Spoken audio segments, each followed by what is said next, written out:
What is going on? Welcome back to another brand new video. We are here to talk about the Dragon Ball Super manga that literally just came out yesterday. Yes, I didn't get a chance to get the videos out. I was mostly trying to get the other videos out because of the Google and also gameplay, of course. But anyways, today we're going to be talking about the Dragon Ball Super manga, which personally I was interested so far. So far, it's caught my attention. But this chapter here takes the cake. I like to point this out. So let's get into this. Let's get to the beginning of this chapter, as of course Moro is also attacking Vegeta once again. Now, if you guys do remember, of course, in the previous chapter at the ending, Moro does absorb the energy, of course, around the planet and stuff, and also too has taken Vegeta's power, which he can't transform anymore, unfortunately. We get into the part where Goku now wants to get into this battle to try to stop this whole motion of Moro literally kicking ass at Vegeta. Moro literally knows how to take on Goku, of course, because, well, sorry to tell you, but he doesn't have any powers as well. He is drained out, and the reason I say that is because he literally mentions about teleportation, and it does not work. He said literally that he is drained out of ki, so he has no energy to teleport, which is intriguing to hear because that's the first time that we've ever heard Goku ever mention that he needs ki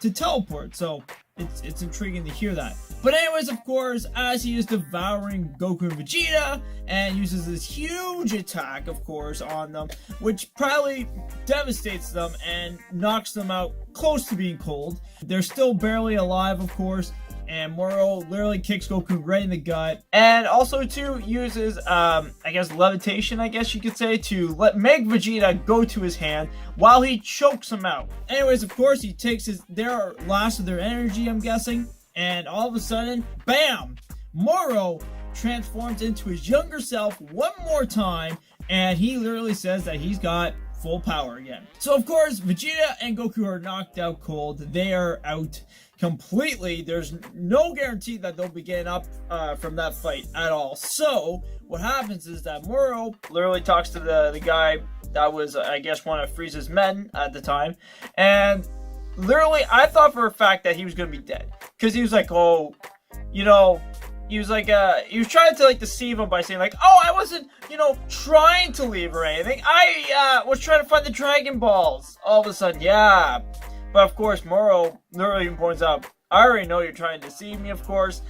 Just don't deny it. Like, at this point, don't lie to my face. That's pretty much what he's saying. Of course, he is begging Moro pretty much at this point to say, hey, let me just take along with you. I know for a fact where to get the Dragon Balls. But Moro's like, I already can tell where it's going to be. You probably just told me where it's going to go, all the Dragon Balls, and I just got a sense, literally their key, to go to the areas. So, but unfortunately, Moro just says, forget. I don't really want to fly or anything, so I want you to drive me over there. So anyways, of course, they get back in the ship. They start going to different locations, of course, while Vegeta and Goku are knocked out. It goes to another scene. We see Beerus, of course, literally trying to fish, which is intriguing. He says he's bored, of course, and Whis points out that, oh, there's a planet Namak that's seems like it's running out of energy. Beerus says that's fine. I'm completely fine if someone does the work for him. But anyways, of course, Whis is like, whatever, okay. So of course, Jacko does his thing, of course, at the Space Patrol. And, of course, Bulma gets in and starts arguing with Jacko, blah, blah, blah. It is literally just stalling at this point. And Majin Buu wakes up. Unfortunately, we don't see him in the chapter, but all we hear is that apparently the patrollers do tell Jacko that he woke up. Now, I think at this point, Majin Buu will probably show up somehow, probably in the next chapter. But for the moment, we have no idea or confirmation what's going to happen. So, yeah, I guess we'll just have to wait and see what happens in the next chapter. Back to Namek, I will say, literally where we see Goku and Vegeta randomly wake up, and they are, like, wondering where the hell they are. They kind of got healed by the kid that they saved, and he wanted to repay them, of course, so that's why he did something like Dende did, but he says he doesn't have full powers like Dende, so they're partly healed, but at the same time, it's been 3 days. They've been knocked out cold for 3 days. Now, I'm going to point this out. When was the last time you ever heard Goku and Vegeta really knocked out that long during a battle? Probably never. So this is definitely fascinating because this is their first time, you know, probably in years out of their life, that a huge rival came out of nowhere and now can defeat them like it's nothing. Now with his state of power he's in right now, and probably with Goku and Vegeta probably not barely having any powers left, or maybe they gained a bit of it, but still they have no chance to go after Moro in their state. But at the same time, Moro is going around and literally trying to take Dragon Balls from each village, of course, and they start talking to one of the elders, I guess you could say, on Namak, where he starts saying about, we've got Plan B. Now, what is Plan B? Well, technically he does explain that apparently they get the greatest fighters around the village, from each village, of course, that's the strongest. And of course they do the whole technique like Piccolo, fused together.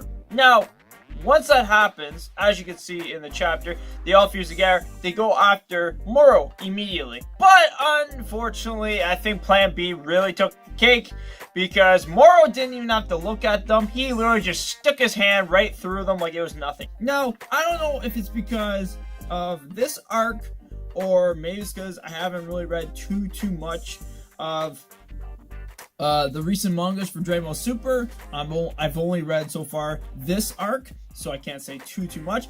But there is blood in this manga. Okay, first off, I am super happy that they put blood back in. So maybe that's what they're doing. They're bringing back DBZ the way we all wanted it personally. So hopefully it does that in the manga, not manga, but the anime. Now, if it doesn't, I guess I can't really say too much. But if it does, you got literally more points towards me, by the way. Like, if they do this. Because I understand that they're trying to make the anime more kid-friendly and stuff. But at the same time, I do really miss the old version of DBZ, the way they used to make it. And I understand that, you know, I grew up watching it as a kid as well, but I just feel like it's a little off without the blood. So, I don't know. That's just personally me.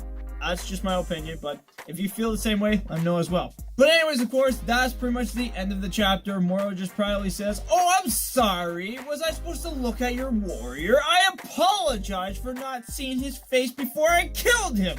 So, I thought that was very intriguing. That was probably the best line right at the end to put for the chapter. And now it's just more for a wait. I want to see this. I want to see where this goes. And hopefully it turns out very well, the way it seems like. And I just can't wait for the ending. What's going to happen? Is Beerus going to show up? At one point, is Majin Buu's going to show up? There was rumors that apparently Piccolo might show up and maybe, you know, evolve into a new power form. I'm not quite sure, but it would be intriguing to see where this takes. So, let me know down in the comment section below how you feel about this personally. And other than that, I'll see you guys, of course, in the next videos. Peace out, everybody. Have a great day.